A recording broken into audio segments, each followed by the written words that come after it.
নওদায় হুমায়ুন কবিরের শেষ দিনের প্রচারে উত্তেজনা, পুলিশি বাধায় মেজাজ হারালেন আম জনতা উন্নয়ন পার্টির চেয়ারম্যান হুমায়ুন কবির। মঙ্গলবার বেলডাঙ্গা থেকে নওদায় ঢোকার পরে পুলিশি বাধা দেয় বলে অভিযোগ। পুলিশ বাধায় মেজাজ হারান হুমায়ুন। পারমিশন দেয়নি, এরা দালালি করছে তৃণমূলের। আমি ঘুরবো, আমার ঘোরার এখতিয়ার আছে, ওর বাপের ক্ষমতা থেকে যাচ্ছি, পায়ে হাঁটবো, গাড়িতে চাপবো, গাড়ি তো আমার ট্যাক্স পেয়ার দেয় গাড়ি, আমার গাড়িতে আমাকে আটকাতে হবে। আমার গাড়ি এইভাবে পুলিশ আটকাতে পারে না, পুলিশ দালালি করছে না। সেখান থেকে বেরিয়ে রোড শো শুরু করেন আম জনতা উন্নয়ন পার্টির প্রার্থী হুমায়ুন কবির।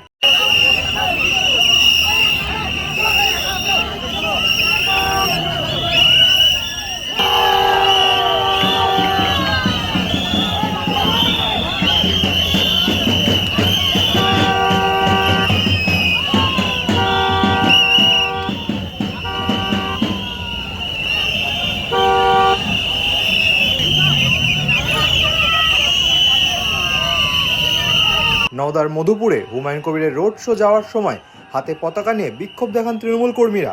ভাঙাপাড়া এলাকায় পাড়ার মধ্যে দিয়ে হুমায়ুন কবিরের রোড শো যাওয়ার পথেই এলাকার তৃণমূল কর্মীরা হুমায়ুন কবিরকে গো ব্যাক স্লোগান দেন।